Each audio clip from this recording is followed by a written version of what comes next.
Welcome back.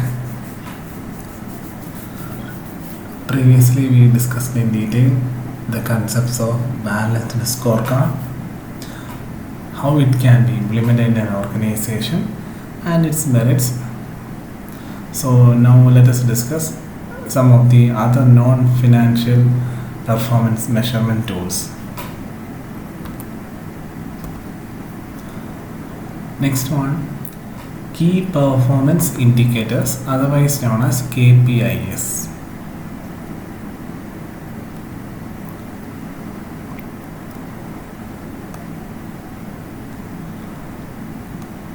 Key performance indicators act as an indicator which shows the direction of performance of the organization, whether the performance is going as per the plan or schedule, or whether it is going as per the standards. Likewise, it is, as the name suggests, it indicates the performance movement of the organization. So, KPI is of great importance within the organization. It helps in evaluating the performance of the organization in a meaningful way, and it also helps the management in making necessary changes with regards to performance problems. KPI evaluate the success of an organization or of a particular activity. It may be a project or it may be a program, it may be related to a product or a process, or it may be related to a department. So, key performance indicators are the non-financial measures of a company's performance. They do not have a monetary value, but they do help the organization in earning profitability. So, in simple terms, we can say KPI is a type of performance measurement that helps to understand how an organization or department is performing and get organized. A key performance indicator is a measurable value that demonstrates how effectively a company is achieving its business objectives. Different organizations, it may be a small organization or a large organization, use KPI at multiple levels to evaluate the success in reaching targets or goals. There are different levels of KPI. High level KPI may focus on the overall performance of the business, whereas low level KPI may focus on processes in the department such as sales, marketing, human resource, supports, and other different departments within the organization. Thus, key performance indicators are the measures used to determine a company's progress in achieving its strategic and operational goals, and also to compare a company's finances and performance against other businesses within its industry. Not only it helps in measuring the overall performance of the organization, but it also acts as a comparison tool in comparing the performance of an organization with another. In general, we can say a key performance indicator is a quantifiable measure a company used to determine how well it is meeting its operational and strategic goals. Remember, even though it is a non-financial performance measuring tool, it is based on quantifiable analysis. So that is the general concept of key performance indicators. Just like a balanced scorecard, key performance indicators play an important role in measuring the performance of the organization with regard to the operations of the business in achieving the organizational goals, targets, objectives, whatever the concern is planning to achieve. So let us discuss some of the features of KPI. First one, it is quantitative. As I have just mentioned now, even though it is a non-financial performance measurement, it is a quantitative analysis because KPI can be presented in the form of numbers, figures, etc. The second one, it is practical. Practical means it is the practical application of the KPI in the organization. KPI integrate well with the existing company's processes. Next one, actionable. As I have mentioned now, it is practical. So KPI can be put into practical application to effect the desired change. Because KPI is a tool which helps the organization in measuring whether the organization is able to achieve the intended level of performance. So it does have some practical applications. Next one, not the same as goal. Not the same as goal means an organization's KPI is not the same as goal. Goal may be something which the organization intend to achieve. Once it is achieved, that process is complete. But KPI is not like that. KPI is a continuous evaluation of performance of the organization.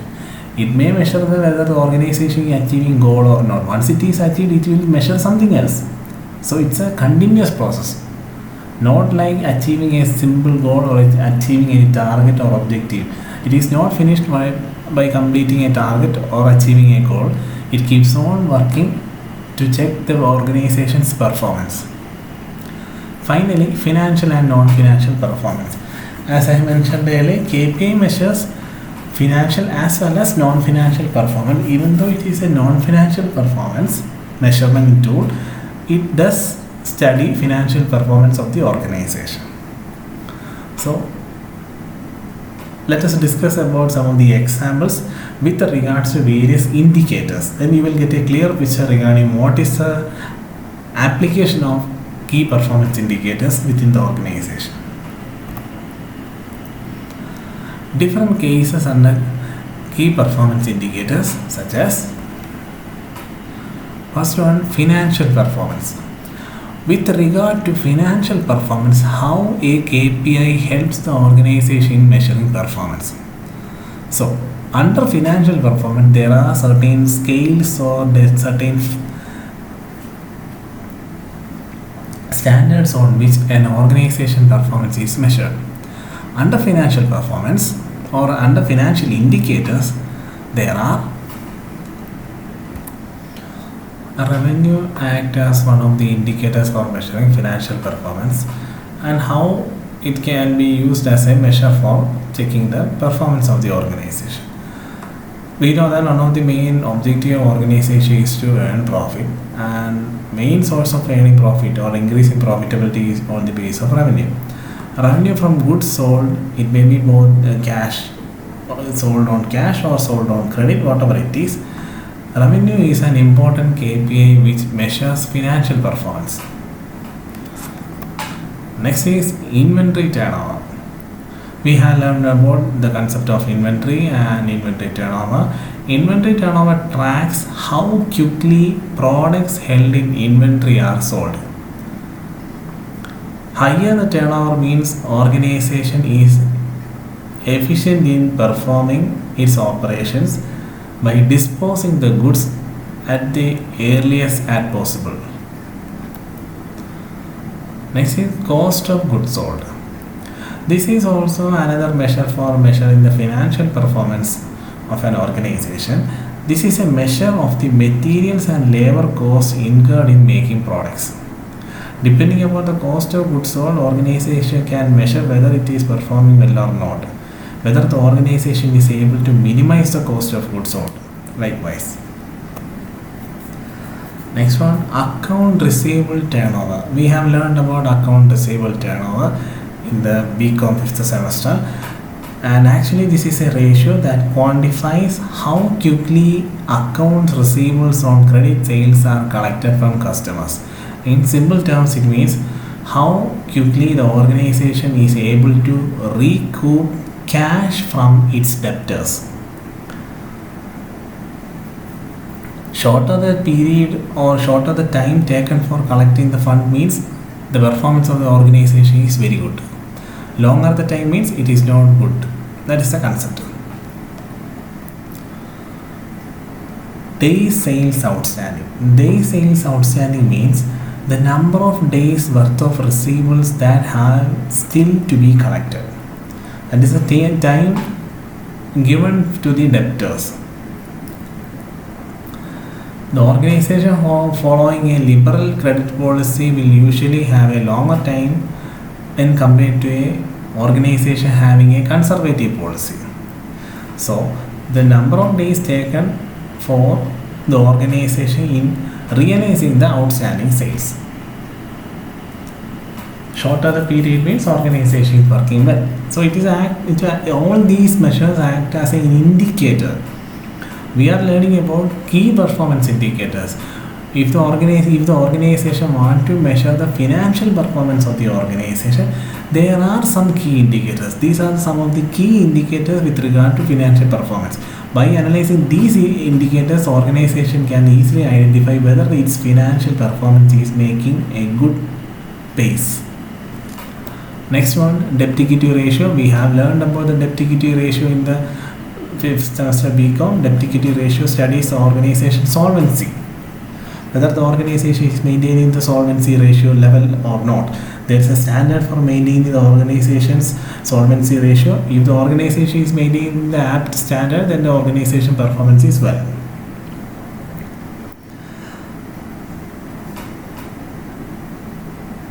Because debt equity ratio analyze the debt value of a company. It is of great importance with regard to financial performance.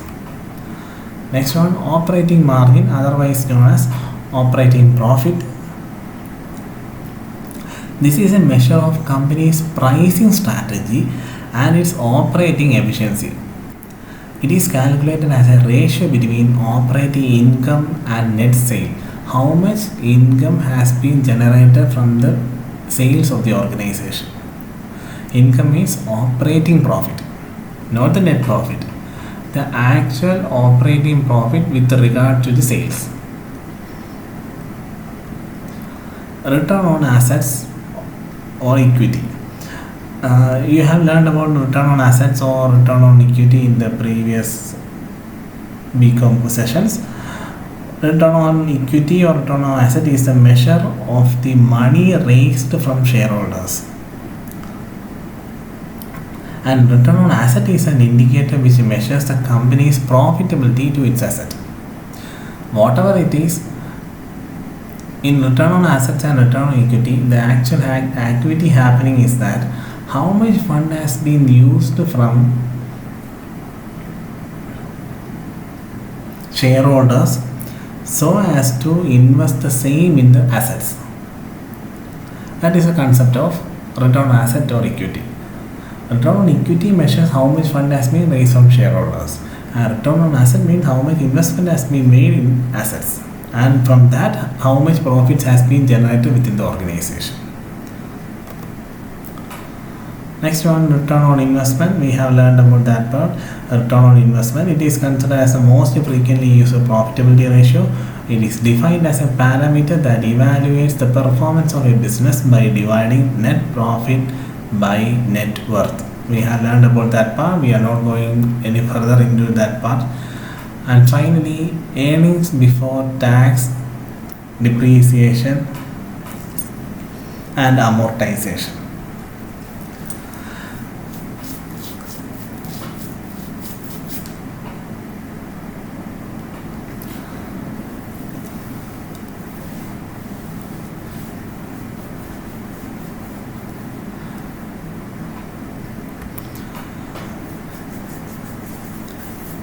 The organization's financial performance can be measured on the basis of a ratio between enterprise value with earnings before interest, tax, depreciation and amortization.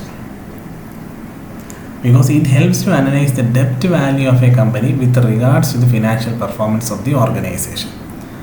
These are some of the main financial performance indicators. There are many other tools that used as an indicator for measuring the financial performance. So let us go to the next types of areas where various indicators has been used to measure the performance of the organization depending upon the tools or areas which we are under study.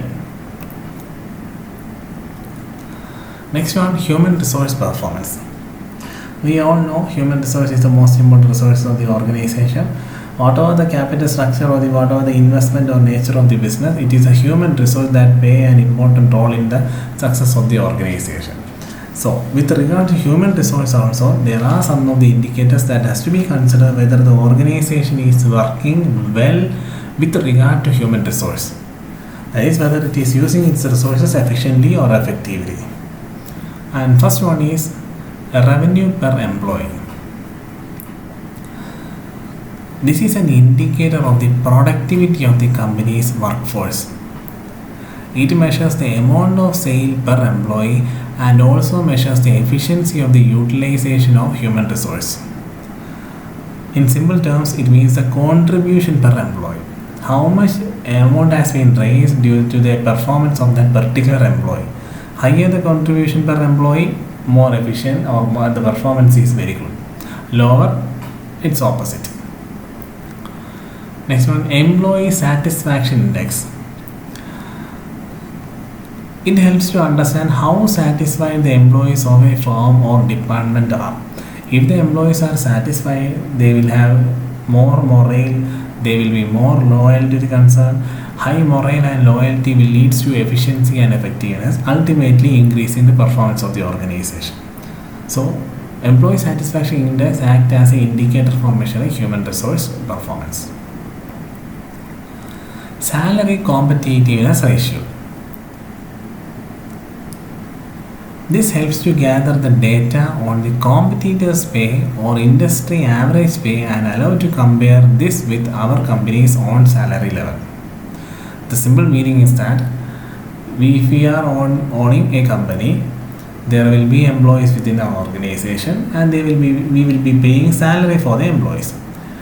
If we are comparing the salary of our employees within the organization with the salary of our competitors. Our competitors means employees of other competitors. If you are comparing the salary of our employees with the employees of the competitors, or if you are comparing the salary of our employees with the people within that particular industry, there may be different companies that are running the same business line just like us. So whenever you are comparing the salary of our employees with its competitors' employees, that is known as salary competitiveness ratio. Simple meaning, companies' salary of the employees is compared with the other companies' employee salary. So higher the ratio means higher. If our concern is having a higher ratio, it means our performance will be high. Next one, human capital return on investment. This measures the return on capital invested as pay and benefit. If you make it simple, the concept is how much is the amount spent on employees, whether the organization is able to recoup the amount invested on that employees. If the organization is earning more when it is compared to the amount spent on employees, it means the organization is working well.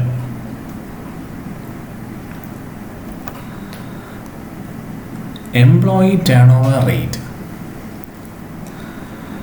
As the name suggests, employee turnover rate, otherwise known as ETR, the ETR takes into consideration the number of employees who have departed from the company,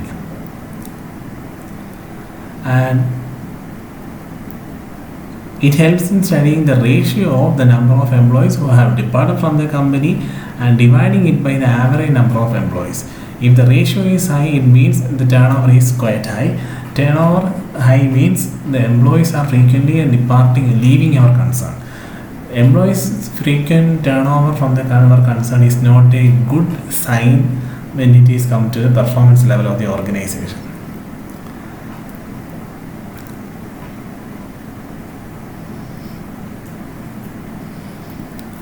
So just go through all these performance indicators. We will discuss about some of the various performance indicators with its various tools that comes under various category.